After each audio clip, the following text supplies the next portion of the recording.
Bonjour à tous, chers cinéphiles, c'est Isvagdor, j'espère que vous allez bien parce que moi ça va nickel.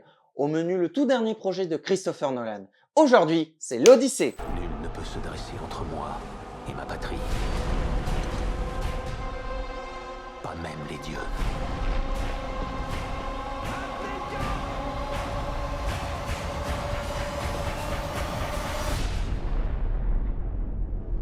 L'Odyssée est un film de cinéma de fantasy et d'action sorti le 15 juillet 2026 et réalisé par le grand Christopher Nolan, qui est connu pour être l'un des réalisateurs les plus connus du cinéma contemporain, qui nous a sorti de grands chefs-d'œuvre, que ce soit la trilogie The Dark Knight, Dunkerque, Inception, Interstellar, Tenet, mais également Oppenheimer. Après la chute de Troie, nous allons suivre l'histoire d'Ulysse, le roi d'Ithaque qui entreprend un périlleux voyage pour retrouver sa terre et les siens. Mais malheureusement pour lui, le destin lui réserve une succession d'épreuves où se mêlent la colère des dieux, les créatures de la mythologie et les dangers d'un monde impitoyable. Au fil de cette quête légendaire, son courage, son intelligence et sa volonté seront mis à rude épreuve dans un combat où chaque décision pourrait sceller son destin. Je ne suis pas un grand connaisseur du célèbre poème d'Homère, mais je connais quand même certaines notions étant donné que ça se déroule durant la période de la guerre de Troie, une période que j'aime énormément. Étant donné que j'ai pu voir diverses réalisations cinématographiques, l'une de mes préférées étant le film Troie avec Brad Pitt qui était sorti en 2004. Et lorsque j'ai vu que Christopher Nolan avait prévu de faire une adaptation de cette histoire, j'avais quand même une certaine attente puisque on avait pu le voir avec ses diverses réalisations, il nous fait toujours de la qualité. Bien évidemment, je vais vous dire ce que j'ai aimé ou pas tout au long de cette critique et comme à chaque fois, on va d'abord commencer sur sa narration. On perd pas de temps, allez, let's go! Au niveau de la narration, après avoir fait mon ressenti et après avoir fait mes recherches, je peux vous citer simplement ceci. Pour moi, l'Odyssée réussit à adapter parfaitement bien le célèbre poème d'Homère d'une manière particulièrement immersive. Même sans être un grand connaisseur de l'œuvre originale, il est facile de se laisser emporter par cette aventure qui mêle habilement récit épique, mythologie grecque, mais également parcours profondément humain. Christopher Nolan construit son histoire autour du long voyage d'Ulysse en faisant de chaque étape une nouvelle épreuve qui enrichit autant le personnage que les thèmes du film. Au-delà de la quête du retour, le récit évoque la famille, le sacrifice, la persévérance et le poids des choix, donnant une véritable dimension émotionnelle à cette odyssée. La façon dont il nous raconte cette histoire le rend vraiment accessible. C'est pourtant un récit qui a plusieurs milliers d'années, mais malgré cela, il réussit pourtant à conserver toute sa portée mythologique. Au niveau de la qualité visuelle de l'Odyssée, eh bien sans aucun doute c'est l'une des plus grandes réussites de ce film. Nolan nous confirme une nouvelle fois son immense maîtrise de la mise en scène en proposant une photographie somptueuse, une réalisation d'une ampleur impressionnante avec des paysages naturels, des décors monumentaux ainsi que de nombreuses séquences tournées en conditions réelles, donnant au film une authenticité rare à l'ensemble, renforcée par l'utilisation massive d'effets pratiques. Les effets numériques quant à eux s'intègrent avec beaucoup de finesse et viennent compléter les décors sans jamais prendre le dessus, offrant plusieurs séquences d'une grande beauté visuelle. À cela s'ajoute un travail remarquable sur les cadrages, la lumière et l'échelle des plans qui nous rappelle pourquoi Nolan est l'un des réalisateurs les plus ambitieux de l'histoire du cinéma contemporain. Pour le cas de la musique, c'est Ludwig Göransson qui était responsable des compositions de ce film que je vous ai déjà présenté dans toutes ses critiques,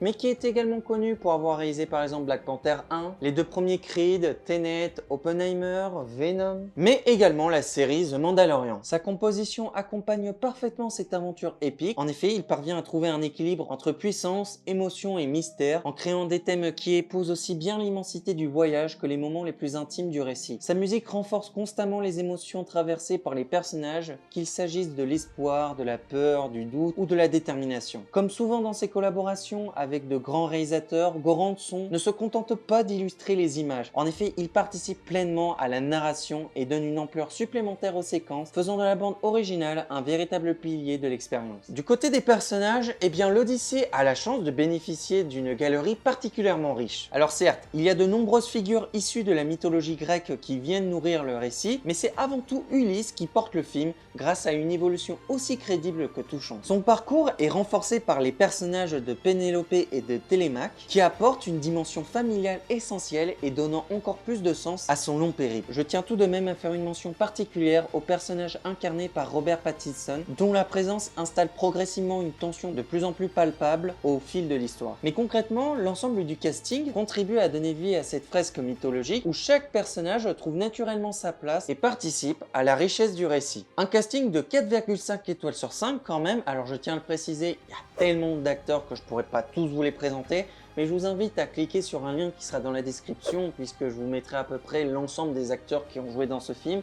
Mais pour vous faire une petite idée, déjà, on a eu la présence de Matt Damon, que je vous ai déjà présenté quelques fois, mais qui est également connu pour avoir joué dans La mémoire dans la peau, Jason Bourne, Seul sur Mars, Oppenheimer, Les Infiltrés, Il faut sauver le soldat Ryan, Will Hunting, Le dernier duel, mais également La Grande Muraille. Tom Holland, je vous l'ai déjà présenté quelques fois, l'une d'entre elles qui est la toute première critique que je vous ai fait sur ma chaîne YouTube. Mais en dehors de ça, il est également connu pour avoir joué dans l'univers Marvel pour les divers films Spider-Man, dont le prochain, à savoir dans Spider-Man Brand New Day. J'ai vraiment hâte de ce film. Le Diable tout le temps, Chaos Walking, ainsi que dans Le Voyage du Docteur Dolittle. Anna Thaoué, elle est très connue bien évidemment dans les deux films Le Diable s'habille en Prada, mais également dans The Dark Knight Rises, Interstellar, Le Nouveau Stagiaire, mais également dans le prochain film de dinosaures qui va sortir au mois d'août, à savoir La fin d'Oak Street. Robert Pattinson, lui je vous l'ai présenté dans toutes ses critiques, bien évidemment connu pour la saga de Twilight, qu'on reverra aussi dans le prochain The Batman 2, sachant qu'il a joué dans le premier, The Drama, Die My Love, ainsi que dans The Lighthouse. Charlize Theron, qui elle est connue pour avoir joué dans Hancock, Apex, Monster, Mad Max Fury Road, la saga Fast and Furious, Prometheus, ainsi que dans Atomic Blonde. Zendaya, alors elle,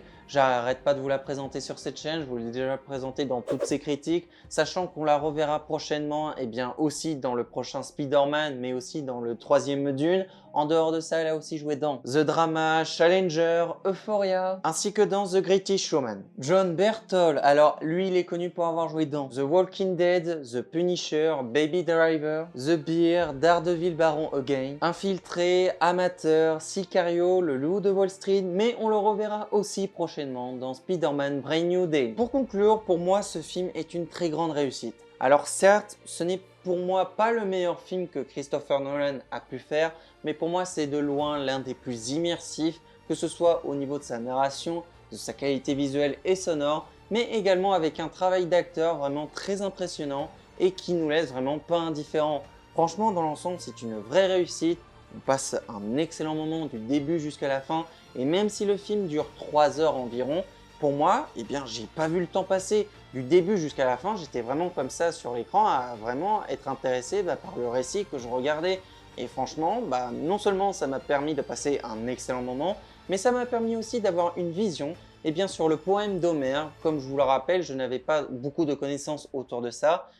Ça m'a permis de développer un peu plus de connaissances autour de ce poème, mais également à me renseigner et par conséquent à apprécier l'œuvre en général. Et ce qui fait que pour moi, je trouve que l'Odyssée dans sa globalité est un film qui mérite la note de 17,5 sur 20. Voilà les amis, c'est la fin de cette vidéo, j'espère que ça vous aura plu. N'hésitez pas à me dire dans les commentaires ce que vous avez pensé de celle-ci, mais également donnez-moi des conseils de films ou de séries à faire en critique ou d'autres conseils de vidéos si vous voulez voir autre chose un jour sur cette chaîne. Mais en attendant, je vous invite surtout à vous abonner à ma chaîne, ce sera un énorme soutien pour moi, de liker cette vidéo comme toutes les autres et de partager ma chaîne avec vos amis, avec votre famille ou avec qui vous voulez.